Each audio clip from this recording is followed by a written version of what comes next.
Welcome to I Feel Fat Today. I'm your host, Existential Dread Barbie. Thank you so much for joining. With me, I have my little girl, my little baby Maddie, that's here with me for the week. Her mom is having a human baby. Pretty exciting. She'll be my co-host until she decides she doesn't want to be. Thank you so much for joining. As always, head over to our YouTube page for full video episodes. And please subscribe, like, and comment. This episode is going to be a solo episode. We are not going to segue into an interview with anybody. We're going solo this week. And so if you are not a fan of the first half, usually, or intro of my weekly podcast, then this is not the episode for you. Let me know in the comments, though, of this video how much you hate it. Because the algorithm needs it. Yeah, that was Maddie's cue to be like, I'm out of here. It's very hot where I'm sitting right now. I don't know if it's the beauty light or the fact that my air conditioning has been put on overdrive, but it's I'm not struggling as much as I was struggling last week, but you know, we're still going. I feel like all I need is just like a fan, but that's okay. I don't have a fan. All right, yeah, so that's YouTube. Please subscribe, please like, please comment on the videos. Go to Apple Podcasts. If you have an iPhone, you have an Apple Podcast icon on your phone. Please go there and please rate and review the podcast there. That helps get it out to more people. And you can also listen there. And if there's anywhere that you get podcasts or anywhere that you listen to podcasts and you're finding that I Feel Fat Today is not on there, send me a DM. Shoot me a message. Be like, Kelly, your podcast is not on Google Play, and that's the only way I listen to podcasts. Let me know. I'll do my due diligence to get it out there. That's what I did over the weekend. I was like, all right, I'm going to make sure that this thing is on every platform. And I think I hit all of them, but there's probably a bunch I missed. I don't know. So let me know. Follow us on social media. You can follow us on Instagram. Follow the podcast at I Feel Fat Today. And you can follow me, your host, Kelly Taylor, on Instagram at Hello, This is Kelly. All right, now that we got that out of the way, yes, solo podcast. These will happen every now and again. Most of the time, we're going to have guests. I feel like that's the best way to do podcasts, in my opinion, for this format. I like to do my little intros, but having a guest makes things more interesting, and I like learning about, you know, new people, and I feel like I find things out about my friends that I feel like I should know this, and then I find out here. So that's why I like to have guests and learn about all their different backgrounds and all that stuff. But this week we're gonna do solo, so I have some fun things for us to go over, and I think you're gonna like it. I am unintentionally dressed in all pink. I'm wearing a pink shirt. My pants are like a pinky red, and my LaCroix is also pink. Don't know how this happened. Maybe it's because I have Barbie on the brain, because I did go see Barbie this weekend. Let me tell you, I loved it. I absolutely loved it. I highly recommend. I hope you guys are not seeing how messy my desk is right now. Before Barbie, as you can see behind me, I have a bunch of stuff on the walls, whereas before it was just, you know, depressing and not looking great. I am building my gallery wall. Obviously, we have a lot more work to do, but we're building it. We're working on it.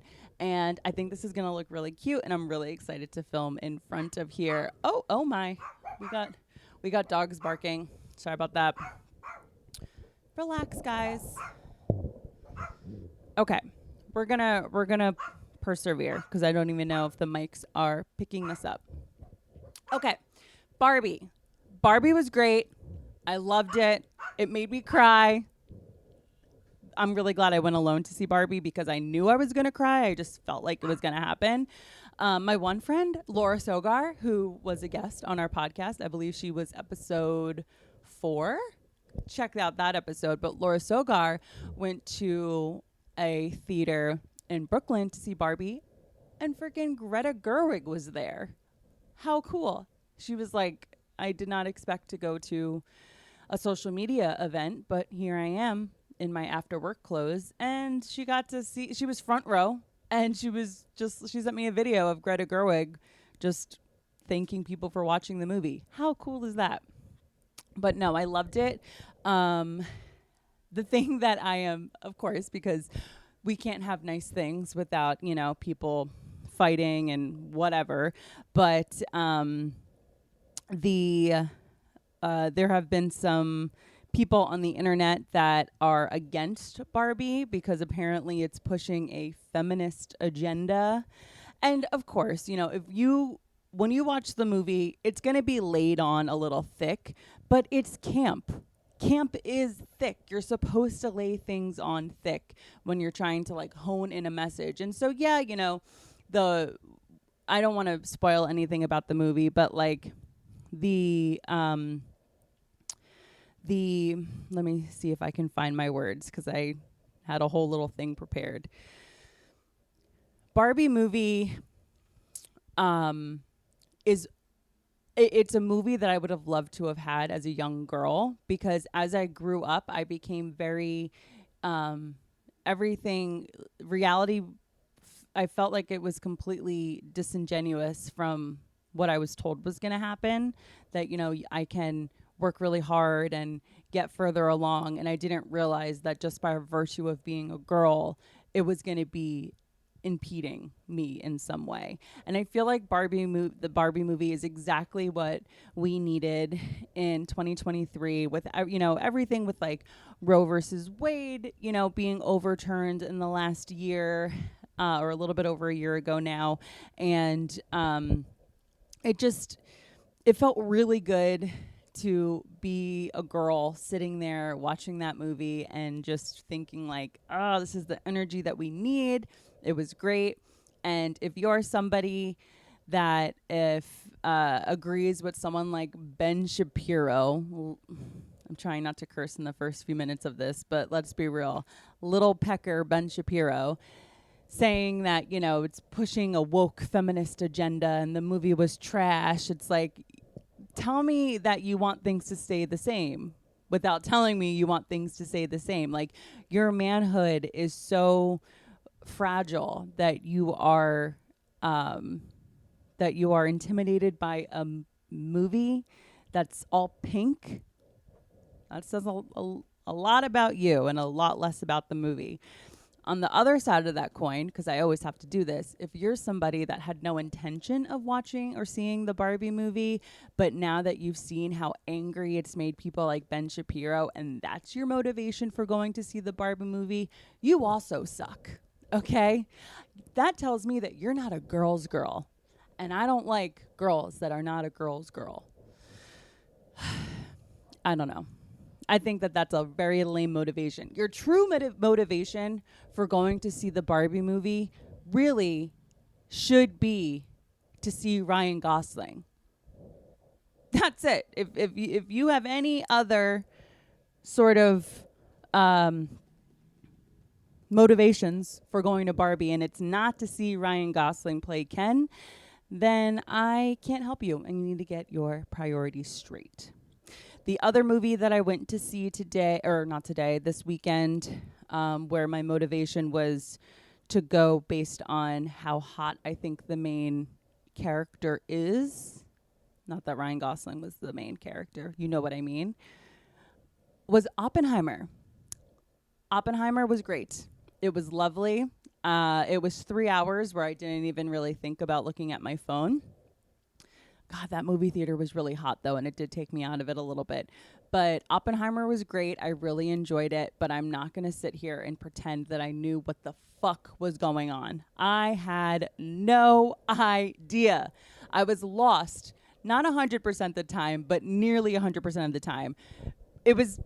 Once they I don't feel like this is like letting anything go. If you have any grasp of history at all, you know that Oppenheimer made the atomic bomb. Once they dropped the bomb and the series of events that happened after that, that's when I was fucking confused. Okay. I was like, I need subtitles. I need to know who this person is. I'm completely lost. But it was great. It was awesome. And now that it's one of those movies where you need to like watch it in the theater and then you need to have it at home where you can have subtitles on and you can pause it to turn to your autistic boyfriend that knows a little bit too much about history and ask him questions to clarify a few things. So I'm looking forward to watching it with that experience as well. Okay. This week, I am still in a low grade post Taylor Swift Eras Tour concert depression. I'm going to try to stop talking about it. I think this may be the last week that I am talking about it, about the concert and about how I feel afterwards. But there are a few things that I want to share with you. And it's the solo episode, so I can do whatever I want. All right. I got time to fill. All right. So, yeah, I don't know. Just feeling a little bit just like I had so many amazing chemicals release into my brain at that concert 2 nights in a row where I'm still not at equilibrium. I'm not at homeostasis. I'm trying to come back there, and it's like I didn't realize how much recovery I was going to need. And I've seen bands that I have used their fandom as my entire personality, and I have not felt this way this long after seeing them in concert. But Taylor, she did it. She really did it. She really, really did. And it's okay. We're on the road to recovery. But there's a light at the end of the tunnel, and that light is the Facebook group that I joined pre-concert. Because here's something about me, and this isn't the most original thought I've ever had, but a little about me. If I'm going to an event, if I am going to a destination, if I have even subtle interest in something, I'm joining a Facebook group about it. And just know that about me up front. I am joining a Facebook group about it. And let me tell you, the Taylor Swift Denver Eras Tour is just the gift that keeps on giving. All right. Not only was the group helpful in having any questions that you may have, the thing that I like about Facebook groups is that it's like crowdsourced problem solving. That's how I'll describe the purpose of Facebook groups for something like an event. Like if you have tickets to go to an event, crowdsourced problem solving. You have a question about like, oh, I want to know about hotels in the area. Where are some hotels that you guys are staying? It's like instead of Googling it and having to do all of your own research, it's nice having people that have experienced it and said, oh, this is what I'm doing. This is where we're decided to stay. That kind of stuff, that kind of thing. And I don't care if that's anti-millennial of me. I think Facebook is very millennial. I have millennial friends that say that they don't touch Facebook. They don't know why they ever got onto Facebook. And all I'm saying is that don't forget where you frickin' came from. Okay, so the whole reason why I bring this up is because there have been, here's the thing about the Taylor Swift fandom. Swifties, in a word, unhinged. Okay? It's with love. I say it with love. We're a little unhinged. And I'm saying we because, like, I can't not include myself in, the bizarre fandom that is Taylor Swift fans. I'm fans of many different... I love being a fan. I'm fans of many different bands, things, fans of products, whatever. And I can definitely see how, like, each group can be toxic or whatever. I think Swifties take the cake. And it's just bizarre. But I am one, so, reap what you sow, I guess. But I have some posts here from the Facebook group that I want to share because they're just so funny, and I feel like my audience would appreciate it, all three of you. Okay, so I have two different posts here. I was going to go through and comb through a bunch, but I don't know. I don't want to spend that much time. Okay, so the first thing I got here. Now these are all posts that occurred after the concert. Okay, so the one post was 2 days after the concert. Got a positive pregnancy test this morning. Baby's first concert is officially Taylor. Now to decide how to tell my husband. So much excitement this weekend. Okay, so I guess that post was from before the concert, and the screenshot that I'm looking at is just old. But yeah, someone took a pregnancy test, saw that they were pregnant, and posted in the Facebook group the positive pregnancy test, and then said that it's now how to decide to tell my husband. I'm sorry, that's crazy. Also, I don't know, this person posted anonymously, so I don't know how old they are. I don't know if they have other children. I have no idea. I know nothing about this anonymous person, but like, you can't tell people about your pregnancy until you reach like a certain stage. And she told a group of like 100,000 people that she's pregnant, and I'm just like, whoa. That thing's a zygote. That thing might suicide mission itself. It might say, you know what? This lifetime, not for me. And detach itself from your uterine wall. Sorry. I just think it's crazy. I don't know. But I'm also super mad superstitious about shit like that. I think it's unhinged. So that was the first thing. And then the second thing, the second post I have is there was a thread in the Facebook group following the first night of the concert, Friday night show. So these were posted Saturday morning, where people were posting about their experience at the concert. And one thread was someone posing the question basically like, what was your section like? I'm a little bit disappointed in my section. I feel like my section wasn't as excited to see Taylor. I don't know what she was talking about because my section was hype, but I digress. It basically was kind of a thread for people to go on to and complain. And this one comment was so funny that I died. So I'm going to read it to you. Okay, this woman posts, 1 row in front and 2 seats to the left of us, we had a girl drunk AF who puked all over herself and her friend during the Red era. Then she passed out cold, and it smelled, all caps, atrocious. So our entire row agreed to get security. It took 15 guards and medics to move her into the aisle, and 10 minutes for them all to get her up the stairs. Passing out at a Taylor Swift concert, 10-minute version. Anyways, then we had stadium crew come and clean up her mess, spraying chemicals everywhere that didn't really mask the smell, just made it worse. It eventually dissipated, and I truly hope she's okay. But the 1989 era was overshadowed by that nonsense. Don't understand at all the effort and money it took to get there just to do that. But play stupid games, win stupid prizes.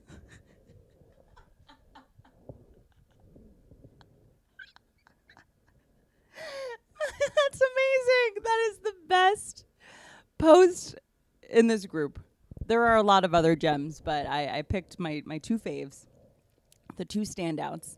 And I think that is just so funny. I have to say, I'm saying this as a 30-year-old woman. I am saying this as someone that has undoubtedly, undeniably, if I could take a time machine and go back in time and stop myself from embarrassing myself where alcohol was involved throughout my 20s, I would pay.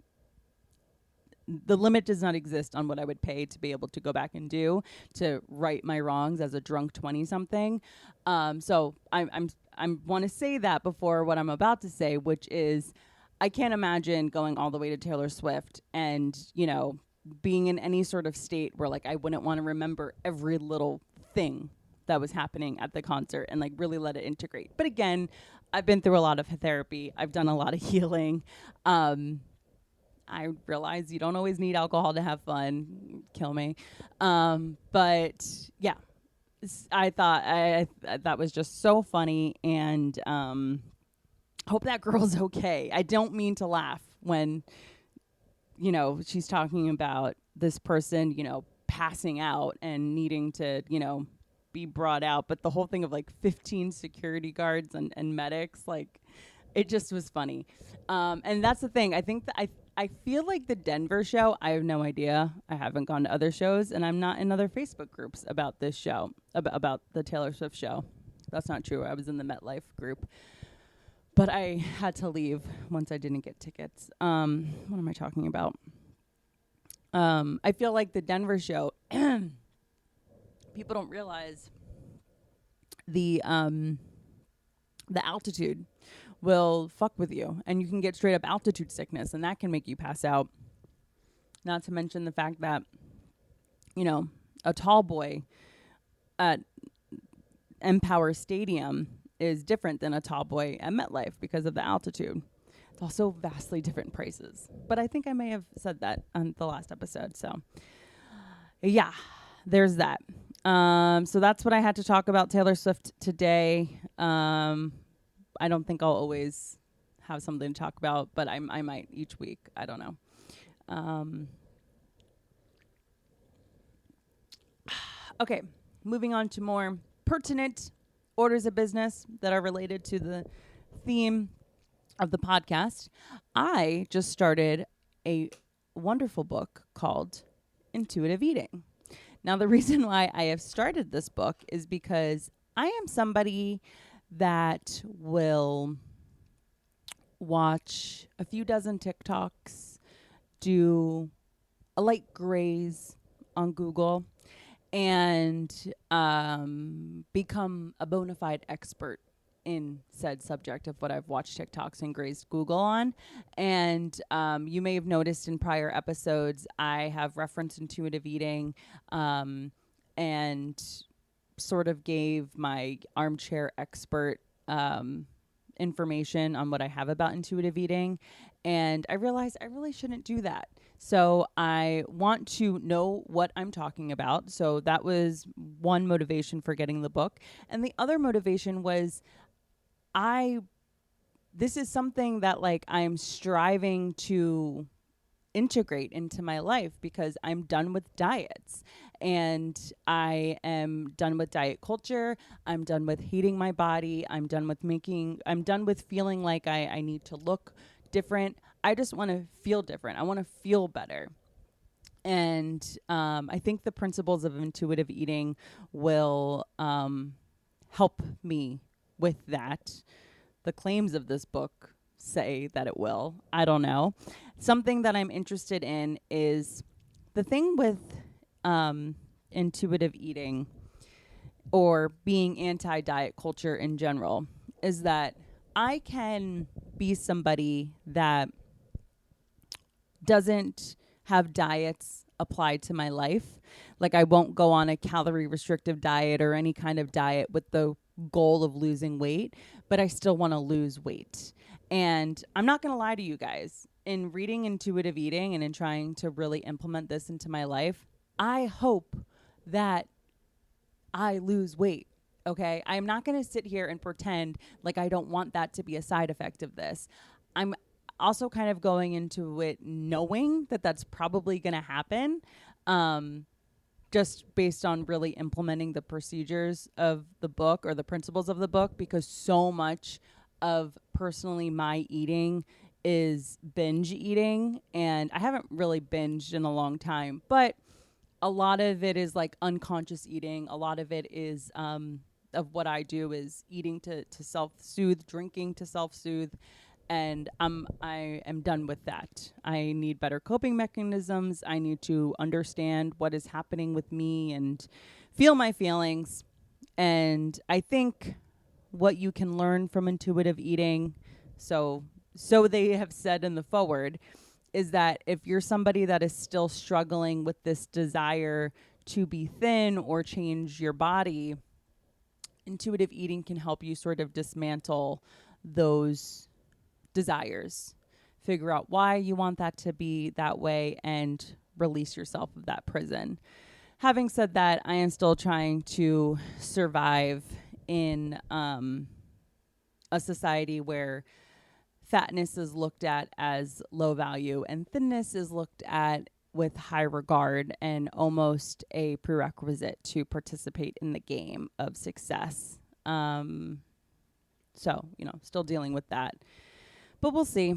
So I have that, and so I'm really excited to go on this journey and update you as I learn things and give you suggestions of what I have found through this book. I also purchased a workbook to go through it, so I'll let you know what that's like. I think I'm gonna go. My plan right now is to go through, read the book, and then look at the workbook. But I don't know. Maybe I'll do it in tandem. I also don't want to be walking around with like giant books in my bag, walking around the city. So I don't know. So there's that. Okay, so that's intuitive eating. I'll let you know how that goes. Okay. Are you familiar with the term girl dinner? If you aren't, do you live under a rock? Because that is all the craze in the last week or two, maybe 3 weeks, maybe 4 weeks of the internet has been girl dinner. And I have seen, when I first saw, of course, it originated on TikTok, as all great topics do. When I first saw the TikTok in regards to girl dinner, I was like, oh, do I know this? I would call them depression meals, because it's just like, you throw a handful of something on here. It's like a handful of tortilla chips with a sprinkle of shredded cheese that you throw in the microwave for 30 seconds. And, you add some maybe sliced carrots on the side with like a side of ranch. It's kind of like it's like a girl dinner is like a clean out the fridge meal, or I'm too tired to cook, so I'm just going to have a snack plate.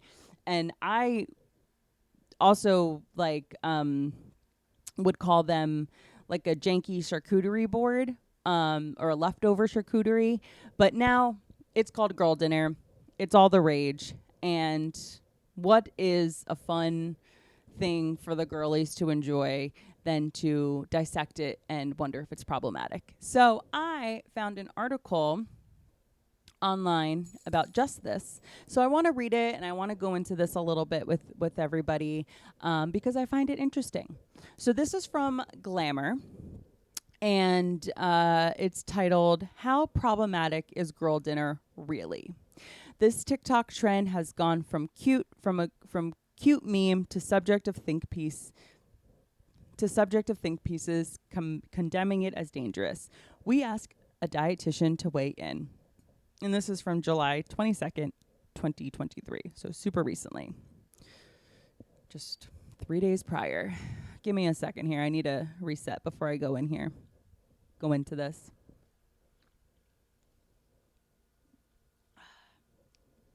Wait, I remember something I wanted to bring up. LaCroix, it's great.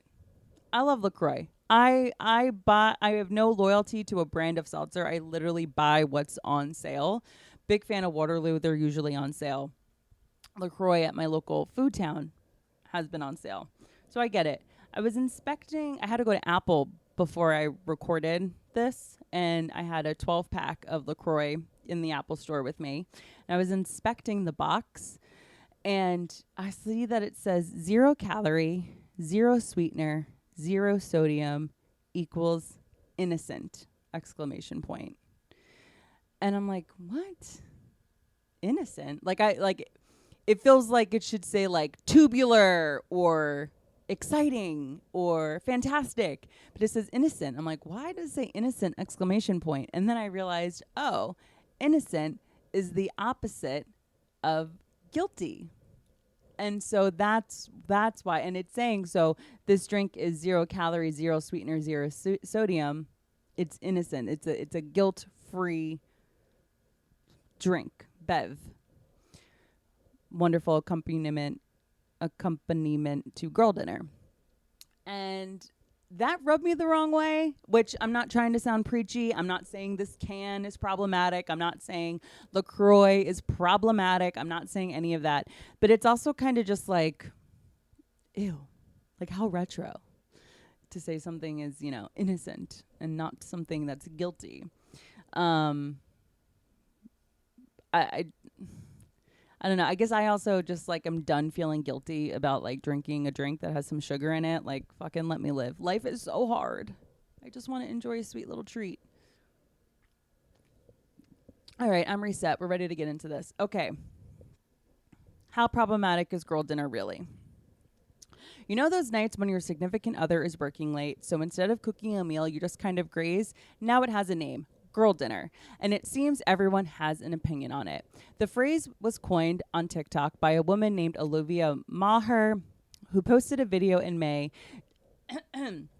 discussing how she enjoys the simple pleasure of a meal of just light snacks. This is my dinner, she said, showing off her slice of bread, butter, a few grapes, cheese, and wine. I call it girl dinner, or medieval peasant. The beauty of this trend, like many things that go mega viral online, is that Maher gave a cute and catchy name to something that is relatable to so many.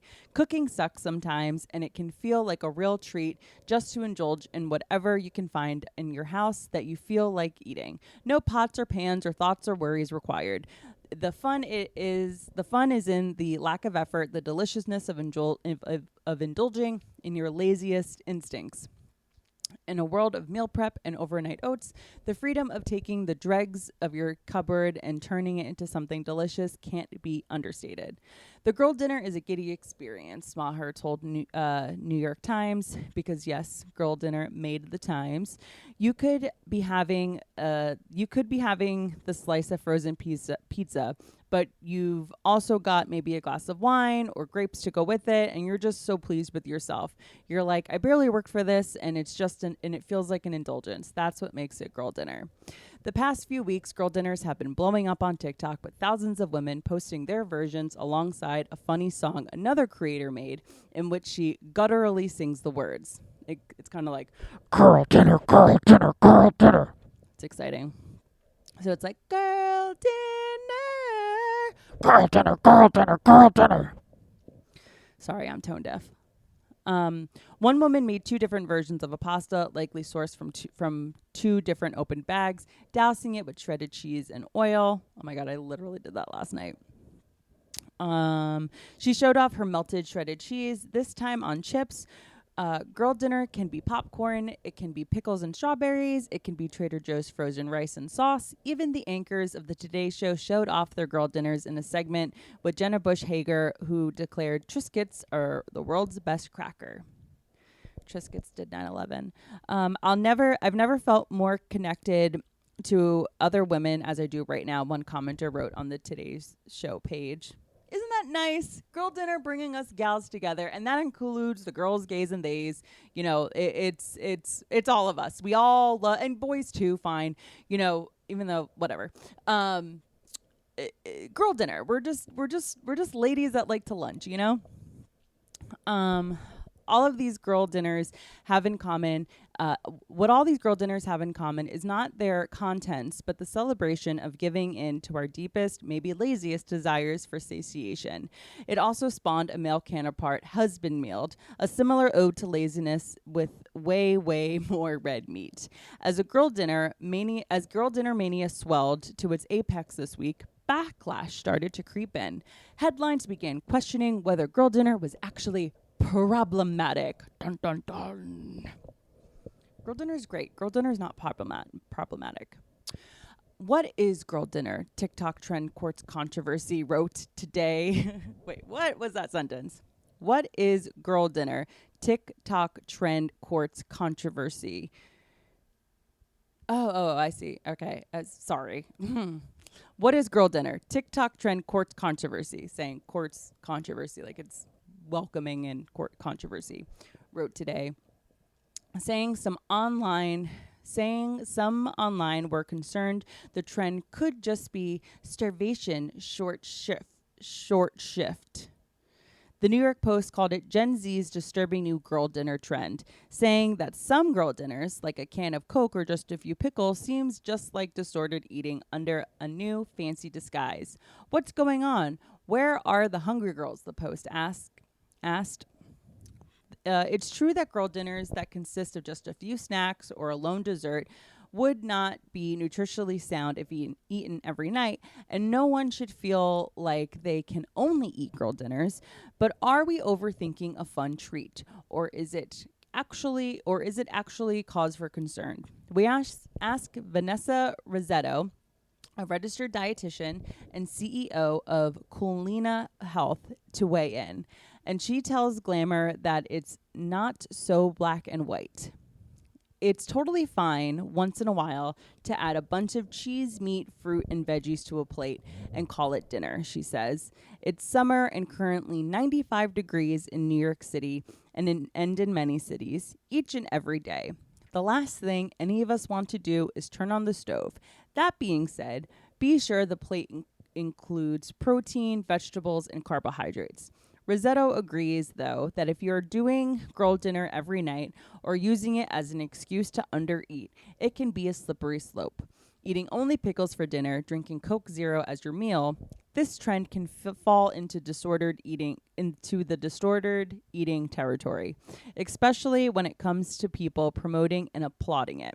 Rossetto says, remember, it's all about the messaging and who's delivering it.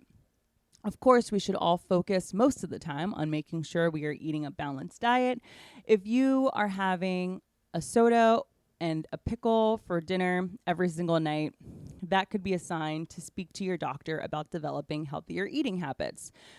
But does that mean girl dinners are on their own are promoting disordered eating?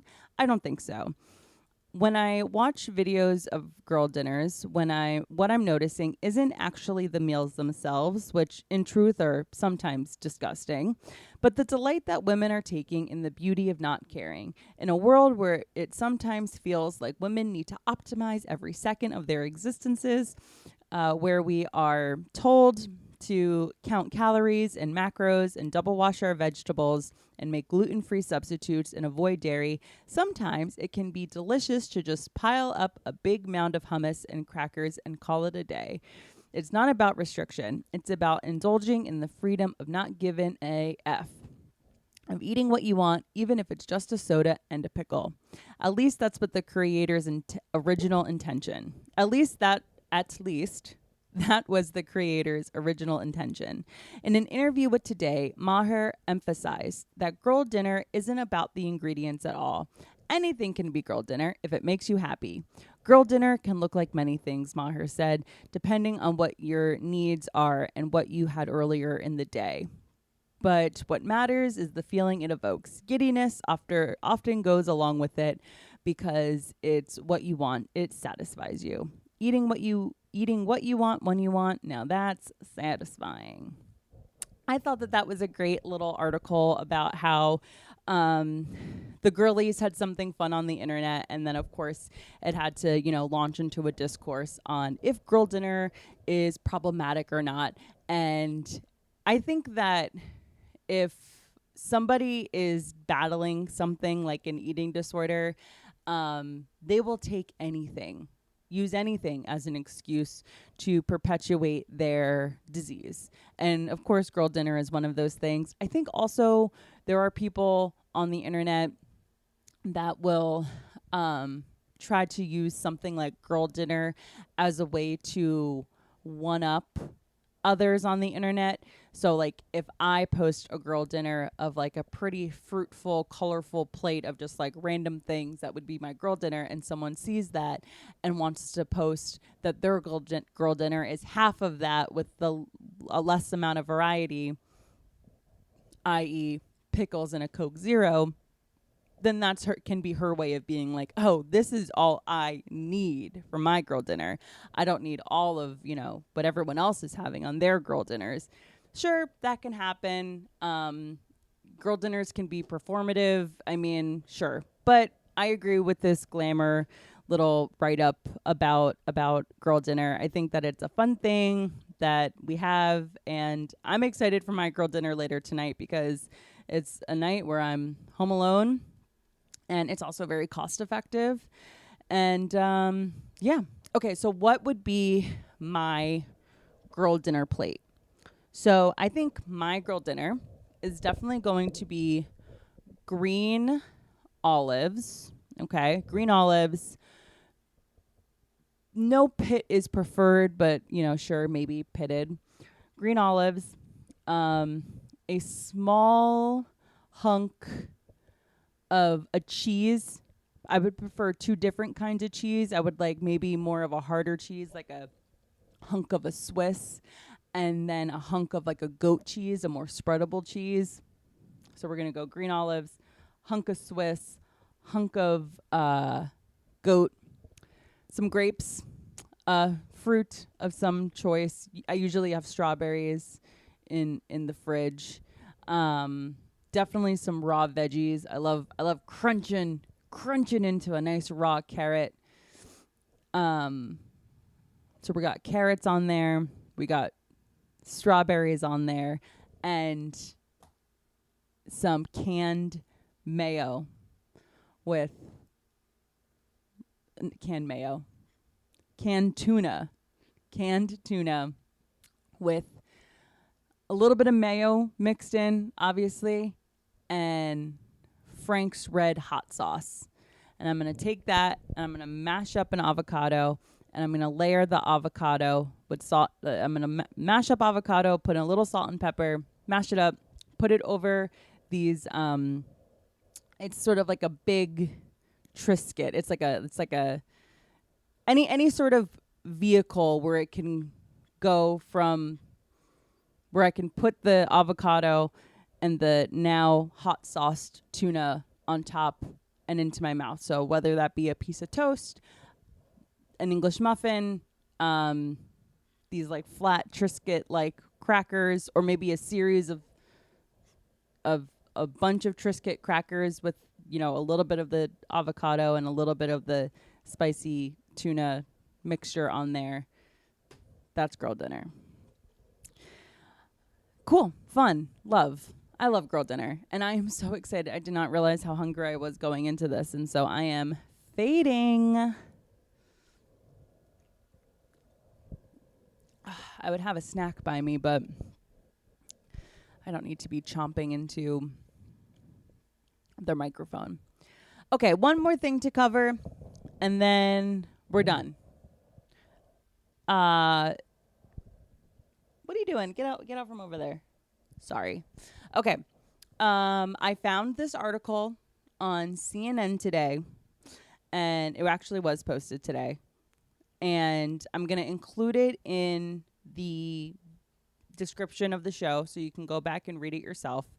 But this article is about some negative side effects that we're seeing come out about the much desired Ozempic. Now, I'm not talking about this to be like, oh, boo Ozempic, screw you if you're on it, and I don't want you to ever be happy or feel love. That's not what I'm saying. I just thought it was interesting because when Ozempic started becoming popular earlier this year, in the last few years, whatever the case may be, we didn't really know what the side effects were looking like. People were having issues with constipation. People were having issues with throwing up. There were things happening that were pretty apparent, but now we're finding some other, or we were science is finding some other side effects that are popping up because of this drug. And I thought it was the perfect article to read on here and discuss. Okay, so this is from CNN Health. It is by Brenda Goodman of CNN, and it was literally posted today, July 25th. Not to pull back the curtain so that you know when I'm recording, but that's when I'm recording this. Okay, they took blockbuster drugs for weight loss and diabetes. Now their stomachs are paralyzed. Terrifying. Okay. Joni Knight has a message for anyone considering drugs like Ozempic or Wegovy, which have become popular for the dramatic weight loss they can help people achieve. I wish I never touched it. I wish I never heard of it in my life, said Knight, 37, of Angie, Louisiana. This medicine made my life hell. So much hell. It's cost me money. It's cost me lots of stress. It's cost me days and nights and trips with my family. It's cost me a lot, and it's not worth it. The price is too high. Brenda Allen, 42, of Dallas, feels the same way. Her doctor prescribed Wegovy for weight loss. And even now, being off the medication for almost a year, I'm still having a lot of problems, Allen said. She said she was at an urgent care recently after vomiting so much that she became dehydrated. Emily Wright, 38, a teacher in Toronto, started taking Ozempic in 2018. Over a year, she said she lost 80 pounds, which she's been able to keep off. But Wright says she now vomits so frequently that she had to take a leave of absence from her job. Okay, pause. I'm not saying that it's definite you go off of Ozempic and you're going to definitely gain the weight back. But they literally just said here that she lost 80 pounds from taking Ozempic. She's been able to keep it off, but now she vomits so frequently that she had to take a leave of absence from work. There's a word for when you throw up a lot and it causes for you to not gain weight.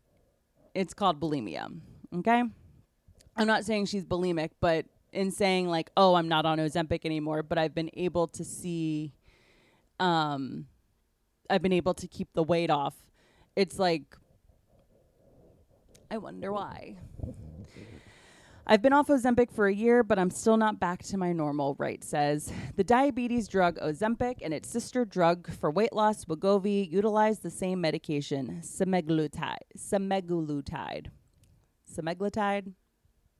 These and other drugs in this family, which includes medications like trizepatide and earglutide, work by mimicking a hormone that's naturally made by the body, GLP-1. One of the roles of GLP-1 is to slow the passage of food through the stomach, which helps people feel fuller longer. If the stomach slows down too much, however, that can cause problems. Knight and Wright have been diagnosed with severe gastroparesis, or stomach paralysis, which their doctors think may have resulted from or been exacerbated by the medication they were taking, Ozempic. Wright said she had also been diagnosed with cyclic vomiting syndrome, which causes her to throw up multiple times a day. Allen doesn't have a diagnosis for her stomach problems, but said they started only after she was encouraged by her doctor to take Wegovy to lose weight. She is managing her ongoing nausea and vomiting with a medication called Zofran. Oh, shout out to Zofran. That shit rocks. And prescription probiotics while she waits for more tests in October. The first available appointment she can get with specialists. And that's the thing. That's the thing about the pharmaceutical industry. This $1 trillion industry. Pharmaceuticals, and I'm not trying to sound like some hippie anti-vaxxer, anti-gender affirming care person. That's not what I'm trying to sound like right now. But the thing about the pharmaceutical industry, if you don't know, which you undoubtedly do, is that you are prescribed something, you often have symptoms from said prescription, and the cure for those symptoms or more prescriptions with more symptoms in which you need more prescriptions. And it just keeps going and going and going and going until you die or go bankrupt, or both. Okay. Doctors say that more cases like these are coming to light as the popularity of the drug soared. The U.S. Food and Drug Administration said it has received reports of people on the drugs experiencing stomach paralysis that sometimes has not resolved by the time it's reported. And last month, the American Society of Anesthesiologists warned that patients should stop these medications a week before surgery because they can increase the risk that people will regurgitate food during an operation, even if they fasted as directed. Vomiting under anesthesia sometimes causes food and stomach acid to get into the lungs, which can cause pneumonia and other problems after surgery. And if you are getting pneumonia in the hospital, especially if you're old, that's not good. You'll probably die. Not to be, a fearmonger here. So far, extreme and unrelenting cases like these are believed to be rare, and they may be a result of the drug unmasking or worsening an existing slow stomach. Okay. Doctors say people can have a silent condition called delayed gastric emptying and not know it. There's nothing on the drug's label that specifically cautions that gastroparesis may occur. So that's not even, this could, gastroparesis, as we're finding out about Ozempic, let's say, not just Ozempic, there's Wegovy, there's Mounjaro, there's all these other ones. But this is a symptoms that you can have that people being prescribed this don't know that they could get this. And this is why it's a problem. In response to CNN's request for comment, Novo Nordisk, maker of Ozempic and Wegovy, pointed out that drugs in this class may be used for 15 years to treat diabetes and for 8 years to treat obesity, and they have been extensively studied in the real world and in clinical trials. Gastrointestinal events are well-known side effects of the GLP-1 class. For semaglutide, the majority of GI side effects are mild to moderate in severity and of short duration. GLP-1s are known to cause a delay in gastric emptying and noted that the label that each of our GLP-1 RA medication... Okay, sorry, I read that a little too fast. This is saying that GLP-1s are known to cause a delay in gastric emptying, as noted in the label of each of our GLP-1 RA medications. Symptoms of delayed gastric emptying, nausea and vomiting are listed as side effects, the statement said. Okay, I just want to say this is coming from the maker of Ozempic, okay? If I had a podcast that was causing people to drive off a bridge when they listen to it, and I'm the creator of this podcast, I'm going to come to you with some information saying that that's not what's happening, even though that's clearly what's happening. Does that make sense? I have no idea what I'm talking about. I'm really not that. I'm dumb. Okay.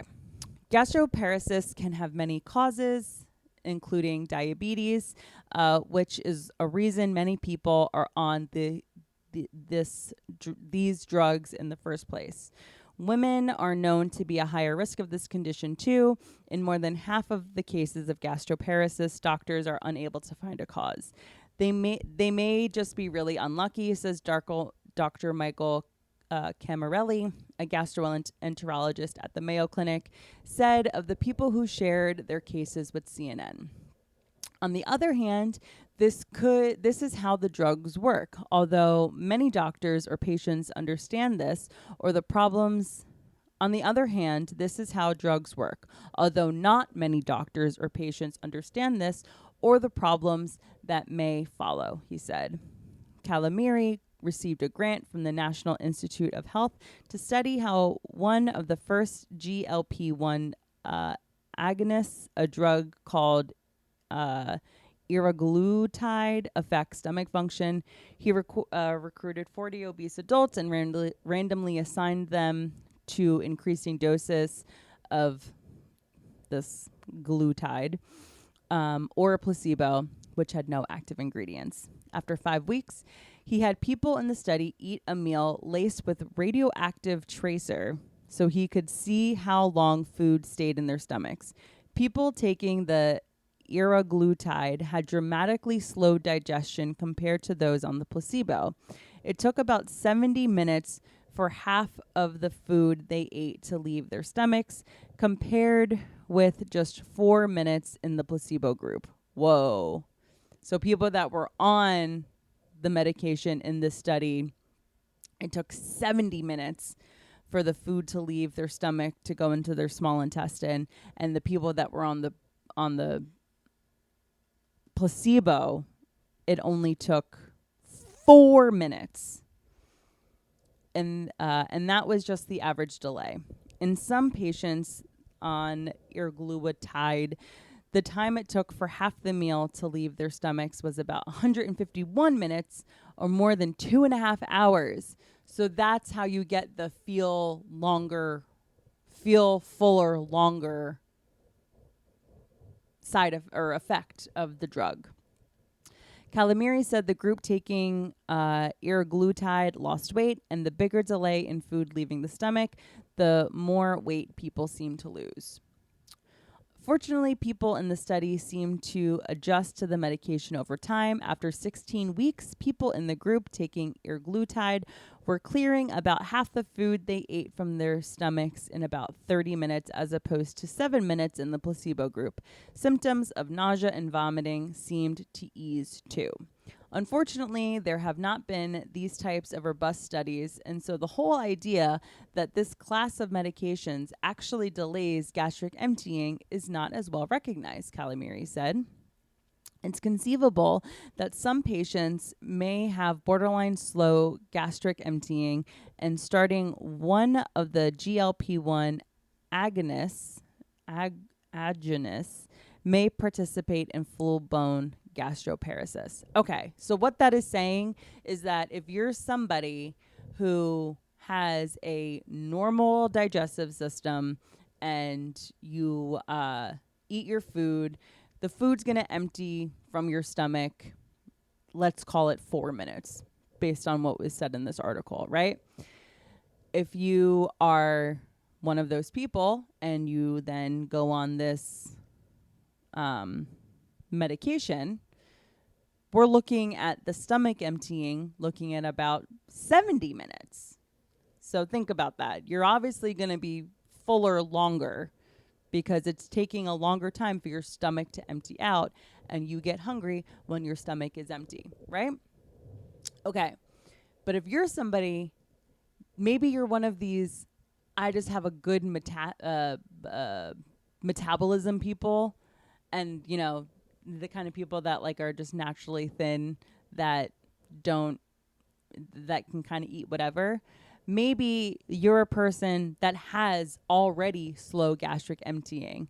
So it could take your stomach a while to empty without any medication, but then you go on the medication and now you're looking at about 151 minutes with stomach emptying. And I'm just going off of these figures, but I'm only saying that to try to like paint the picture of like what the drug is doing, like the function of the drug and how it's affecting people and why people are finding that it's not really working for them. Maybe you're somebody that has a slow emptying stomach, and so you're going on something that can slow it down even more, which can then cause problems. Okay, moving on. How am I throwing up this much? Joni Knight remembers exactly what she ate on her birthday in 2021. She ordered chicken fajitas at one of her favorite restaurants. She ate 3 skinny French fries and 2 or 3 pieces of chicken, and then felt panic set in when she couldn't swallow the food. I need to pause really quick. She literally just described Jose Tejas in New Jersey, because she said chicken fajitas, and immediately I was like, oh, the blackened chicken fajitas. The greatest meal ever. And 3 skinny French fries, those skinny French fries, they're so good. I could never imagine having just 3 of them. Also, I heard Jose Tejas changed their French fries. Ugh. Anyways, sorry, that's a deep cut of only a restaurant that people that live in parts of New Jersey would know. Okay. It felt like it was stuck in my throat, said Knight, who had been taking Ozempic for 2 years at that point and was already eating very little every day as a result. Her birthday dinner triggered a bout of violent vomiting. Oh, happy birthday. I thought I hadn't eaten. How am I throwing up this much, she says. She went to see a gastroenterologist, a doctor who specializes in stomach problems. They put a tube with a camera down her throat and into her stomach to see what the issue might be. They said, "Your stomach is full of food," she said. Normally, less than 10% of the food will be left in the stomach 4 hours after a meal. When it climbs to between 10 and 15%, it's considered mild gastroparesis. Moderate gastroparesis is when 15 to 35% of food is left. Severe gastroparesis is when over 35% after 4 hours. A gastro-emptying study, a test that measures how food moves through the stomach, put Knight in the severe category. She said she stayed nauseated all the time, no matter how little she ate, and she took a prescription anti-nausea medication like it was candy. Still, doctors didn't connect her stomach problems to the Ozempic she was taking.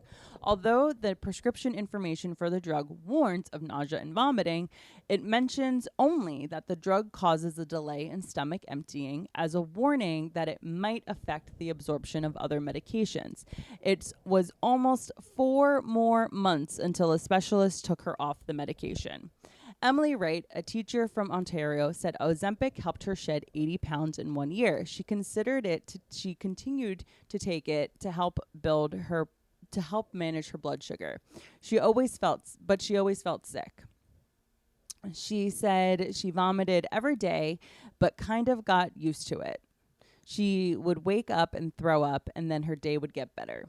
In clinical trials, nearly half of people, 44% who took Wegovy, reported nausea, and almost 1 in 4 reported vomiting. Both are common symptoms of gastroparesis. In clinical trials for Ozempic, which is the same medication as Wegovy, but given at a lower dose, 1 in 5 people reported nausea, and 1 in 10 reported vomiting. In September 2020, Wright had to be hospitalized for dehydration related to the vomiting, and that prompted her to push her doctors for more answers. A gastric emptying study showed that she had gastroparesis. Her doctors put her on 2 more medications to try to help her manage her symptoms, but didn't take her off Ozempic because they didn't suspect it was contributing.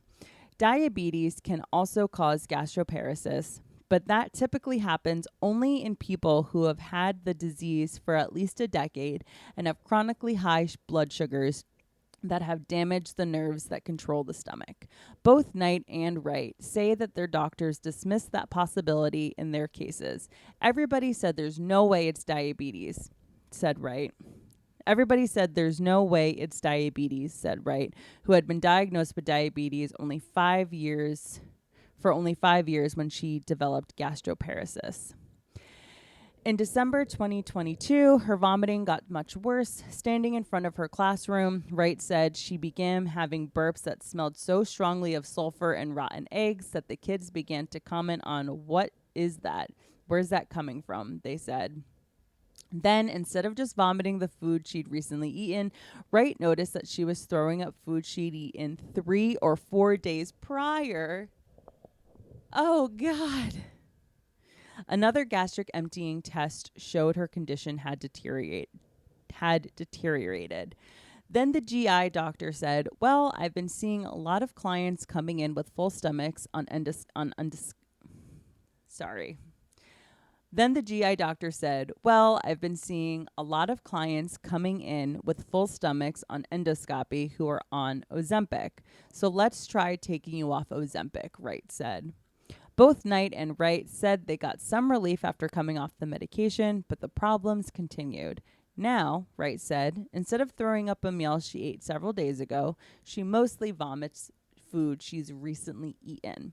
For people with gastroparesis from any cause, these stories are the norm. It takes a steep mental and physical toll on people who live with it. Knight eventually had stomach bypass surgery. It's similar to the technique used for weight loss, but it can also be a treatment for severe gastroparesis. She said it has allowed her to eat some of her favorite foods again, like a few bites of pizza or chicken. Previously, I was on an extreme amount of vitamins because I wasn't eating. Now I can eat through that and not. Now I can eat enough that I'm not malnourished, Knight said. Wright said she was just hoping her condition will improve with medications and time. We don't know when we're going to get better. I think that's the hardest part, she said.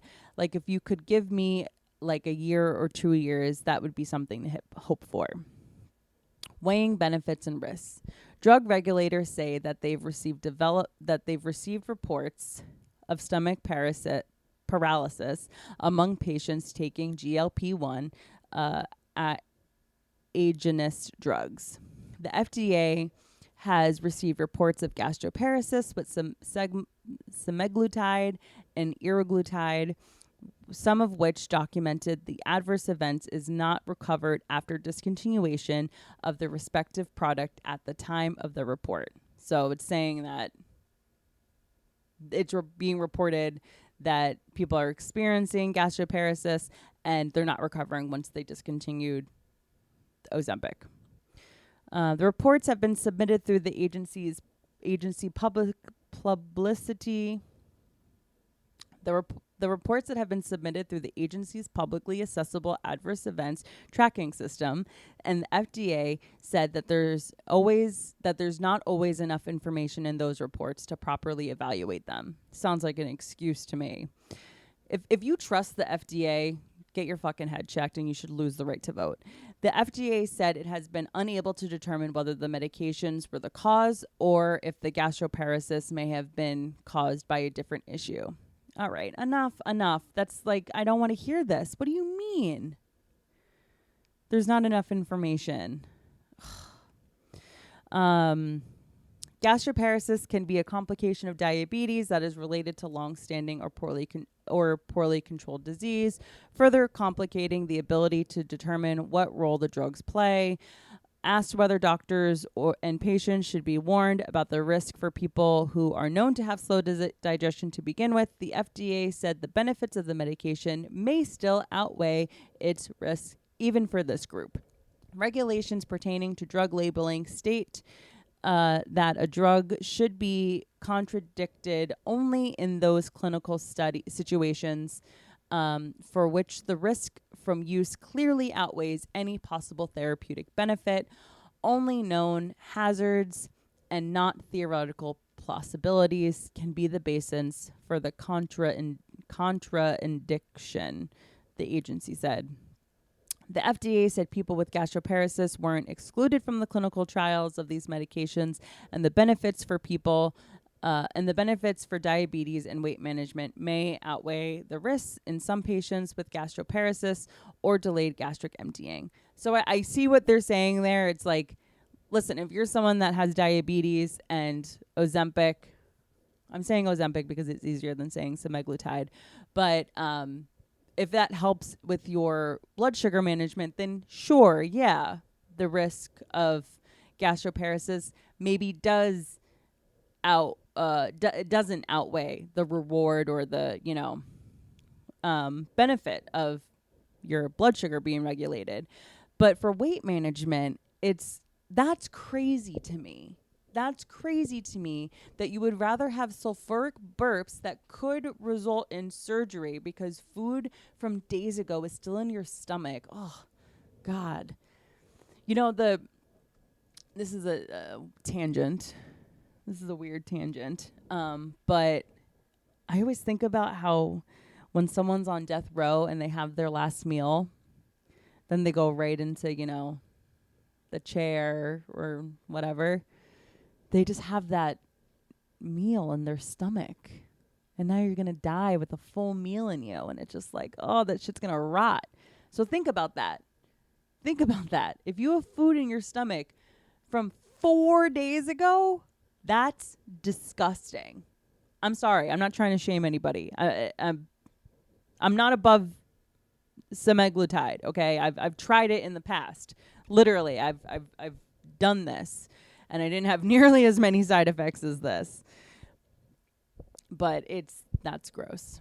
Okay, so basically they're just saying that, the risk may not outweigh the reward, and so that's why it's still healthy.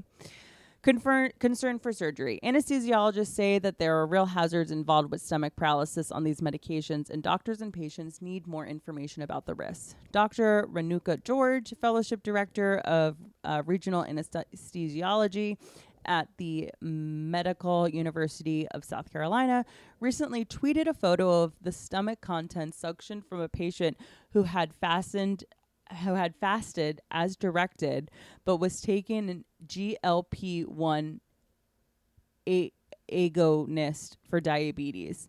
The stomach, she said, was basically full, even though the person had followed all the surgical prep instructions to the letter. I'm sorry. Trigger warning, I guess. That's gross. George explained that this is a cautionary tale. This has become more, I guess, front and center for anesthesiologists simply because aspiration is a big concern. Getting juices in your lungs when you're in surgery. Okay, so this is just talking about, you can get pneumonia. This is bad if you, throw up while you're in surgery. The big concern is if we have patients that aren't aware of this and don't tell their anesthesiologist, because not everybody wants to advertise that they're on a weight loss drug. So she said, so that becomes a problem because they're not fastened appropriately. The American Society of Anesthesiologists is advising doctors to have patients stop their medications for 1 week prior to surgery to prevent aspiration. But President Dr. Michael Champu said they aren't sure what the right amount of time to fast or stop the drug would be. So they're kind of just saying a week prior to surgery, but they don't really know. Okay. Let me see. We're near the end here. Yeah, that's pretty much it. Yeah. So I don't know. I don't like the idea of food that is days old being in my stomach. Sorry, I'm troubled by this. That's so gross. Clearly, I read the first part of this article and not the second part, as you can see how affected I am by this. I read the second part sort of live on the recording. But, yeah. Oof. So if you're somebody that is on a weight loss management injector, like semaglutide or one of those, and you're having those sulfuric burps, it's because you got rotting food in your stomach. Maybe rotting isn't the right word, but I mean, you have partially digested days old food in your stomach, and that sucks. And I don't like that. And so yeah, so there's that, and I don't want to yuck anyone's yum, but I don't know. There was something else I wanted to say about this before I let you go. Here's what I'll say. The thing that stands out to me in this article is that the people at the top of this, the people I think that have interest in making money off of this, are saying that we don't know if the risk of stomach paralysis is worse than the benefit of, like I said before, managing your blood sugar levels if you're a diabetic, and weight management if you're someone that is overweight. And for people that have gone on these drugs for weight management, I completely understand what it's like finding something that stops the desire to binge, that stops the desire to mindlessly eat. And I've experienced the feeling of it being like, oh wow, this is a miracle. Like I'm not I'm not eating the way that I was. And, you see the benefits of that through losing weight. I get it. I feel like because of diet culture, we have gotten to a place where we feel like if we are not on a restrictive diet that we are, following to the letter, then we don't have the ability to not binge or stuff our face, whatever. And that's why something like Ozempic feels like such a miracle, and it feels like the only option. But I assure you, we have just been conditioned to feel this way. Because what's the one thing that diet culture and pharmaceuticals have in common? Making money off of you. And so investigate that, it's just capitalizing on insecurities. It's making you feel bad for simply existing. And that's why I'm super excited about really getting into this intuitive eating book, because something that I hear people say that are on Ozempic is the food noise has stopped. This is literally what people post on TikTok. They say the food noise has gone down. I'm not thinking about food all the time, which is something that, you may have struggled with before starting Ozempic. And food noise, I don't know, because again, I'm literally just a few pages into this, so I'm no expert. But food noise, I think, is an indicator that you are not listening to your body and you're not fully processing your emotions. So is food noise could just be food noise. It could just be the thing in your mind that is telling you to, eat. Or it could be what you are experiencing when you're feeling stressed, or when you're feeling anxiety, or when you're feeling sadness. And I think that is something to be investigated. So we'll see. Time will tell what happens with this stuff. And if you're somebody that is on these medications and you want to write in on your experience, I will gladly read about it on the show. Hell, I'll have you on. I mean, who am I? I have fucking 5 listeners, which I love you. Yeah, let's talk about it. I wanted to, but I'm interested to see where we go with the miracle drugs that have been on the market and that are highly, highly sought after. I know plenty of people that have, in my personal life, that have been put on Ozempic, Wegovy, one of the many that are out there now. And they now are off of it because they're just like, I can't deal fighting with the insurance. I can't do it. So there's also that piece of it. And yeah, so anyways, that's all I got for you. That's all I got. Did we hit an hour? Oh, we're well over an hour. Amazing. You guys are the best. Thank you so much for listening. I should have a guest next week, and we'll have, you'll hear less from me. And yeah, time to go have some girl dinner. Oh, I wish I had white wine in the house. I could go for a nice glass of white wine with my olives and pickles. Anyways, I love you. Be safe. Be cool. And I'll see you next week. Bye.